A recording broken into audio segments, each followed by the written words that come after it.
What's up, friends, and welcome back to my channel. My name is Claire. Percy is my service dog sleeping over there, and today's video is going to be about unpopular opinions. Basically, I asked you here on YouTube and on my Instagram to send in your unpopular opinions. Most of them turned out to be about service dogs, but it could be about anything in life. And a lot of these ended up as just statements, like blanket statements, but the general idea is for me to read each statement aloud, give my personal opinion on the statement, and hopefully you will put your personal opinion on each statement down below in the comments section, or add your own unpopular opinion if you didn't see yours in this video. The idea behind this is because I've seen it happen a lot on Facebook groups online for service dog community stuff, and I'm not a huge fan, but I would like to put a spin on it and make this a place where we can discuss more controversial topics, topics that get people really heated in polite and civil and kind, in a kind manner. Really the emphasis I want to put on this is that we should be having dialogue that is healthy, even if we disagree with each other.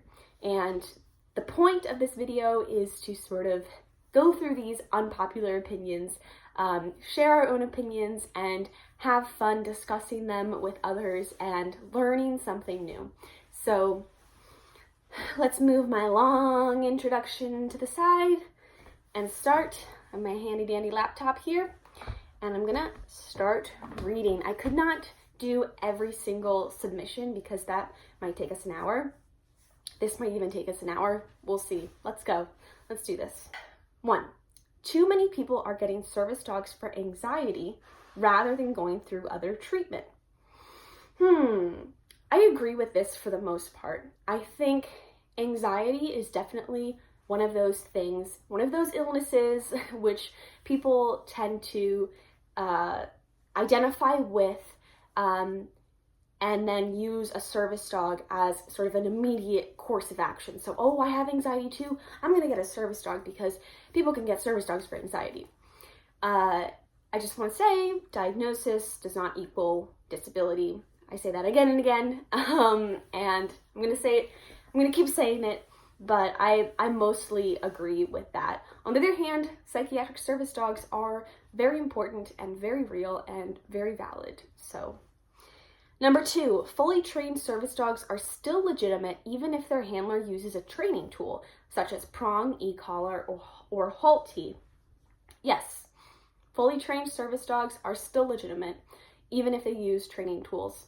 However, those training tools should not be something that the handler relies on. So it's no problem if Percy wears a prong all the time when she's working, but a lot of days, if I take the prong off, if I'm just like, all right, bye prong, and I put a slip lead on her and we go to my appointment, she is just on the same top tier behavior that I want her to be at. That's just a small example because I put her on a slip lead for fun. I don't know why. When I went to an appointment, and she just was like, Mom, what are you doing? 3, children with unsupportive families should never try and train their family dog to be a service dog. Okay, so that's a loaded one because on one hand, I see a problem already with children with unsupportive families and getting a service dog. I don't think it's very fair to the service dog if you bring one into a home where the parents or the guardians or whoever in the home is going to be unsupportive, because it's just not a very productive environment. It's not very efficient or supportive. On the other hand, it says here family dog specifically. I know a couple of handlers that have trained their family dog to be a service dog. I think that's fine, but I do see an issue with, the first part of this statement. By the way, all of these statements that I'm saying will be in the description box below, so you are welcome to click on that and see what I'm talking about if you get lost. Number 4, self-diagnosis is horrible. It's an unacceptable practice and it is harmful. Okay, so I definitely don't agree with self-diagnosis. I think that it is harmful and that a lot of people don't understand it does sort of perpetrate other illnesses or those illnesses to be taken as less legitimate. So it sort of invalidates illnesses. While at the same time, I understand people do it because, you know, they want to validate what they're experiencing. I think the best way to do that is to meet and talk with a medical professional, but not everyone has the resources to do that. So while I don't agree with self-diagnosing, I also see how it comes into play in some situations. Number 5, pineapple belongs on pizza. That's going to be a no for me, dog. Just saying. Number 6, designer breeds are just mutts and shouldn't cost as much as purebred dogs. Designer breeds are just mutts, and technically all purebred dogs were at one point mutts. So this statement, I agree with it in the sense that people shouldn't be paying like $3-4 grand for what's it call it when that dog has no health testing, no titles, and comes from a pet store, all that kind of fun stuff. I have nothing against designer breeds, but I have my qualms with them. That's all I'll say. Number 7, any dog can be a service dog.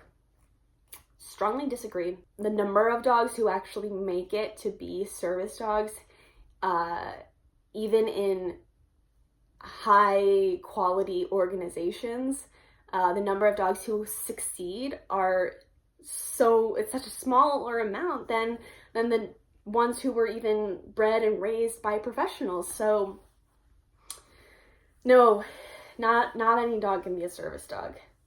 Number 8, invisible illnesses are just as real as visible ones. Yeah, I definitely don't see anything wrong with that, like controversial in any way, but I agree with it. They're just as valid. Okay, trigger warning for this next one because there's mention of suicide. Number 9, people who survive suicide attempts are stronger than those who never attempt. I don't feel like that statement is very inclusive because we all suffer in some way or another. And there shouldn't be some sort of like suffering Olympics where we say like, oh, my suffering was more because I did this, and my suffering was more because I did this, and that person didn't suffer as much because they didn't do this. I don't think that's very healthy. And I would say that, you know, people who survive suicide attempts, they are strong, but so are people who never attempt in their own ways, whether it be a difference between mental illness or a difference of just like how that mental illness was handled. So I think, you know, everyone is strong in their own way.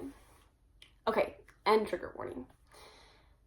Number 10, people are more judgmental towards purely psychiatric service dogs. 110%. I have a video coming out next week talking about this and just how psychiatric service dogs are just really, there needs to be better education around them, and they need to be taken more seriously. Anyways, I definitely agree with that statement. Number 11, adopt, don't shop is why we have so many untrained, unstable dogs. So I don't like the slogan adopt, don't shop, because I personally feel that it has been taken on by fur mommies who believe that prongs are barbaric tools meant to abuse dogs, and that every dog from a breeder is killing a dog in a shelter, all that kind of, you know, propaganda, PETA, whatever you want to call it. I don't know if the slogan adopt, don't shop is the reason why we have so many untrained, unstable dogs. But I definitely don't agree with like the whole slogan. I think adopt or buy responsibly, your choice. for me. I've done both, and I've done the one where it's backyard breeder. That was a no-go, never happening again. But all my dogs have, other than that, been adopted or responsibly bought. Like Percy over there. Number 12, ESAs should be allowed in public provided that they've had strict training and maybe earned some kind of certification to say that they passed a certain level of training. Okay, so I agree with this. I would have no problem with well-behaved ESAs in public. The issue is regulation, certification. How would that occur? Who would be, doling out the certifications, and how all of the regulations would be determined and things like that. So I think there are a lot of issues that go along with that. But in general, I agree that ESAs, if they're well trained and they're not going to bother another working dog, I don't care if they're in public. Number 13, e-collars are a great training tool, but your dog shouldn't rely on them. Yes, I did this really dramatically and I didn't mean to, but I completely agree with this. I love the e-collar. It is the most versatile tool, and Percy's off-leash work, definitely the e-collar was a must for that because it's a safety net. That being said, Percy knew every single command that she needed to know. She knew off-leash recall with a long line. She knew all of the behaviors that she needed to know before the e-collar was introduced. And the e-collar was introduced as a reinforcer, as a refiner, as something to polish behaviors and also correct bad behaviors, but mostly to just refine what was already in place.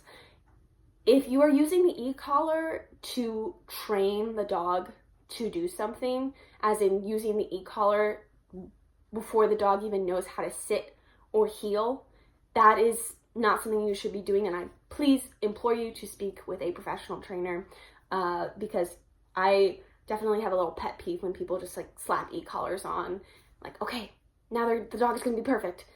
Number 14, a service dog could be a first choice for treatment. Disagree. I disagree because I think there are so many more treatments out there for various conditions and disabilities that are not the complete 180 lifestyle change that a service dog requires. And I say this because I believe that service dogs they're a treatment unlike any other out there because they are sentient beings and they require so much from us as humans versus a treatment like medication or some sort of therapy, whether it be for your mind or your body or whatever, IVs and doodads and gadgets. I'm not saying that a service dog should be the very last thing you try. You must try everything else in the world beforehand. But there should be some treatments tried before going towards a service dog. And that's because a service dog is really just a treatment that is unlike any other, if that makes sense. Number 15. There should be a national service dog registry. Okay, so a lot of people in my YouTube community section were debating this. I'm going to read two long comments from this community section. I can make an entire video about my opinion on national service dog registries, but for the meantime, I'm going to read these two comments. One is in favor and one is not, because I think they were really well put. Okay, Jessica Neely wrote, yes, for a registry for service dogs. A free-to-register central registry for service dogs. Service dog handlers would be required to submit in writing their answers to the 2 questions and agreeing that you will keep your dog under control at all times or leave the public area if you cannot control the dog, and they will submit a picture, basically affirming the service dog requirements in the ADA in writing. The dog gets a registration number on a card that also has the handler's name on it and the dog's picture on it. So if there is a complaint about the dog's behavior, it can be noted, or if a business wants to verify a service dog, they can call the registry and verify the registration. Or if someone is found to have lied on the form to get their ESA or pet public access, then they can be prosecuted. Once people realize that they have to submit a legal form to the government, that they can be prosecuted if they lie on it, then there will be a lot less fake SDs in public. I'm sorry for speaking like that. It would also help with the problem of not enforcing or not being able to enforce the fake service dog laws. I think it would help public access to be less of an issue for legitimate teams, deter the fakes, and help reinforce the law without putting too much hardship on the disabled handler to register. So that's one in favor. Now, one that is not in favor. A service dog registry is an awful idea. It would require testing that disabled people would have to pay for, creating a classist environment in a society that already keeps us oppressed. Young people with service dogs and parents that disagree or do not understand would not be able to work their dogs. People with caretakers who can't take them for testing or don't have the money wouldn't be able to work their dogs. Plus, it creates a literal government registry of disabled people. That could be extremely dangerous and used against us. We are a minority, and that is from Mysteria. So as you can see, there are not just these two opinions, but there are definitely a myriad of opinions about service dog registry, and I would be happy to make a completely different video on that. My personal opinion is that it would be too restrictive. I do not agree that a national registry would be a good idea, because all of the ways that I have thought about a registry coming to life and being proactive and ensuring the safety of legitimate service dogs, there are so many different loopholes that then go on to oppress the disabled person, because so many disabled people will not have the resources to do X, Y, and Z of what a registry requires. That's my personal take on it. But to move on, because I don't want to take up the whole video on that, number 16, you shouldn't use an e-collar on a dog until they are 6+ months. Agree. Number 17, you shouldn't have a dog fixed until they are 2+ years old. Now, I agree with this. I think for females, you should wait until after their first heat, and that might be before they are 2 years old, and then to spay them. In terms of males, I definitely would wait until they're 2 or older, and even then, I suppose you could do like a vasectomy, which is allowing them to keep testosterone, but not enabling them to actually impregnate other dogs.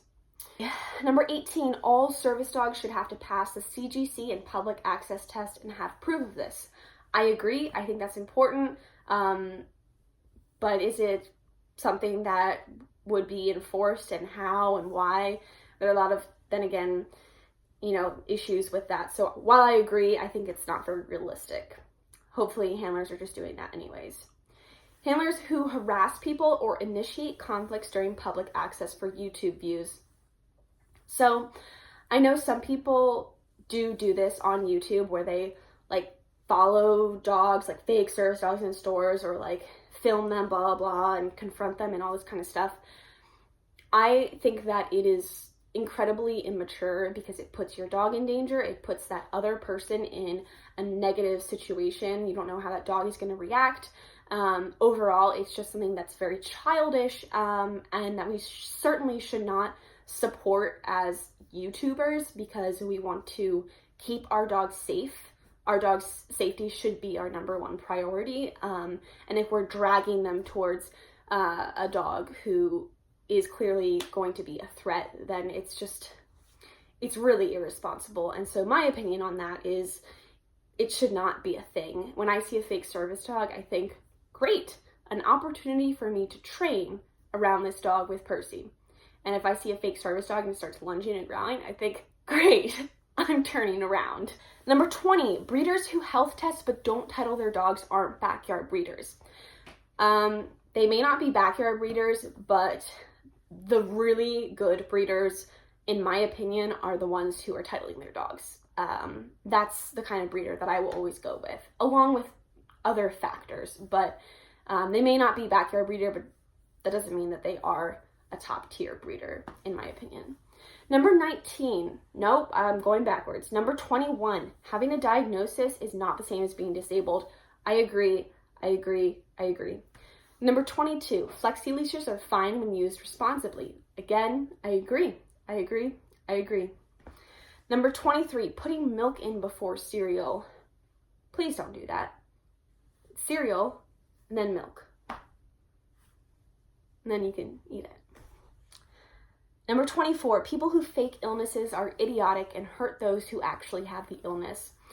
Okay, I'm not a fan of the harsher language, but I do not appreciate people who fake illnesses because I believe it seriously hurts those who have legitimate illnesses. But I also know that in many cases it is technically a disease. Someone correct me if I'm wrong, but there's an actual like disorder that people can have which causes them to feign illness, and that's something that, you know, hopefully you should be taken seriously, but it doesn't make it okay.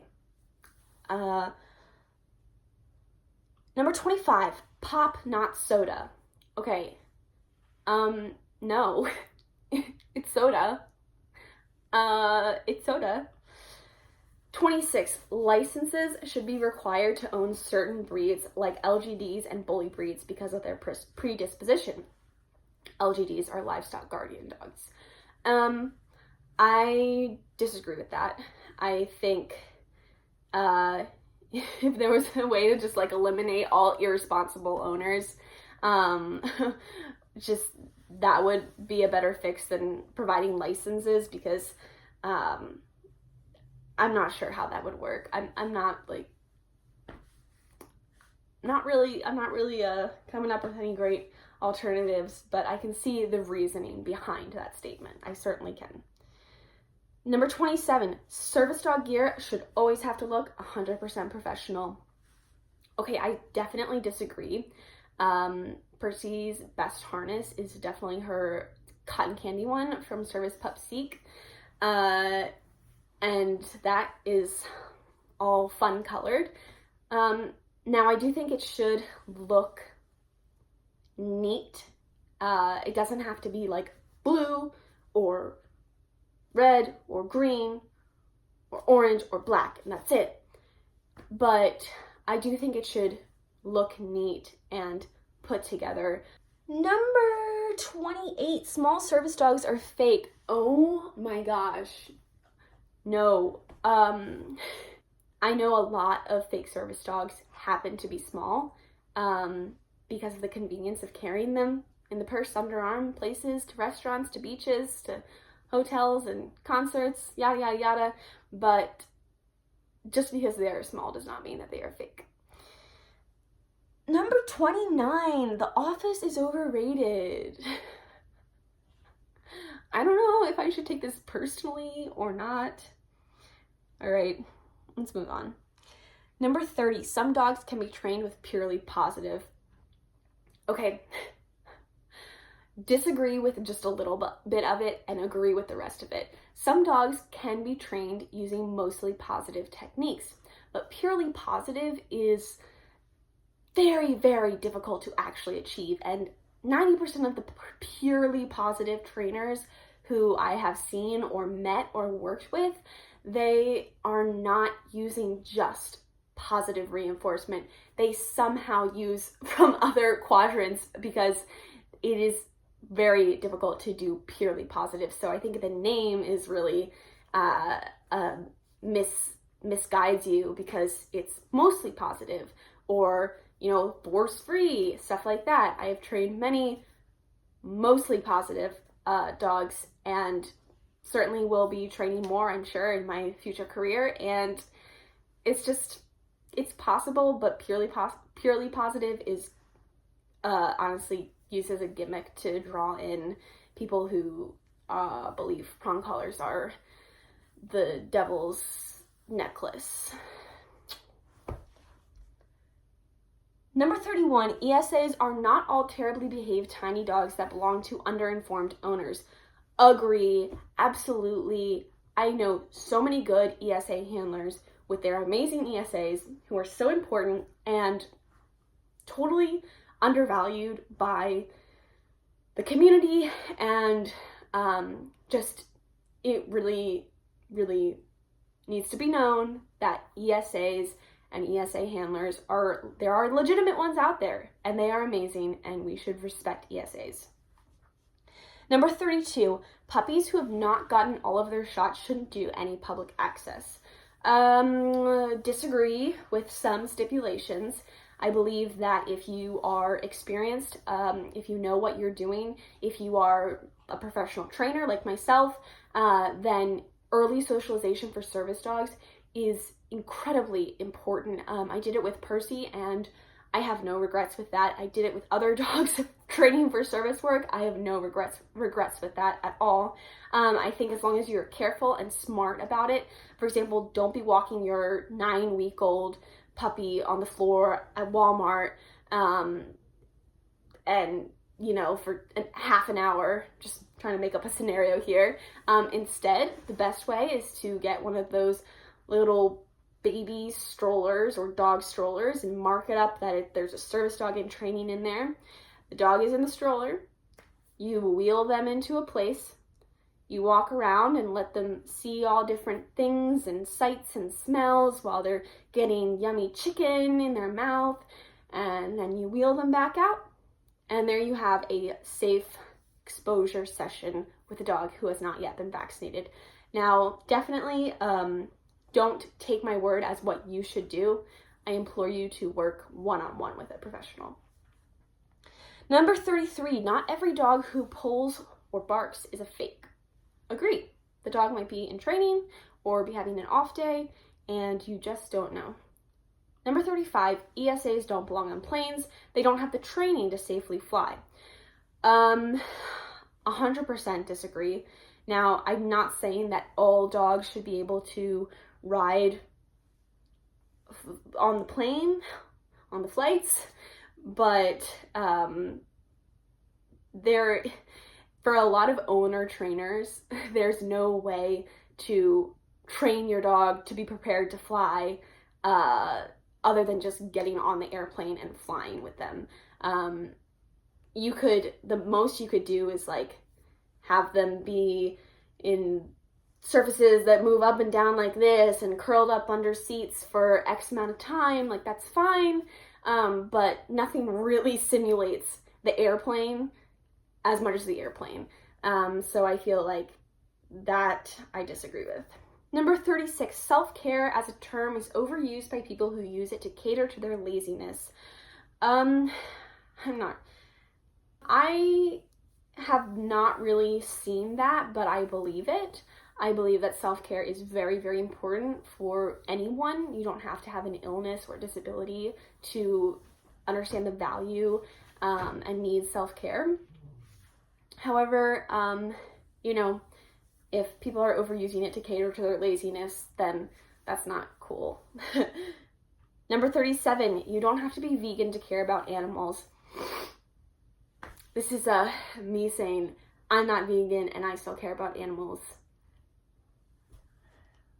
Number 38, Roughwear was right to only make their SD gear accessible for program dogs.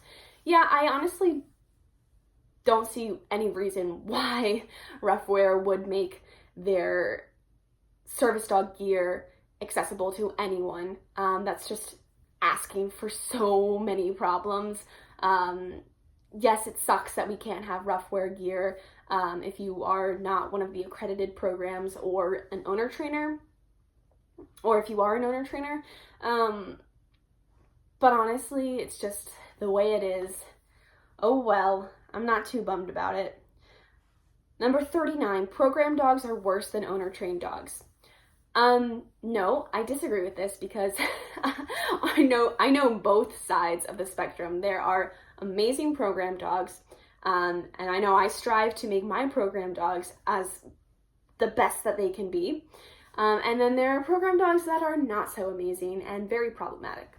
There are owner trained dogs who are fantastic and incredible, and there are owner trained dogs who are just should not be service dogs. And I have a sudden bout of allergies.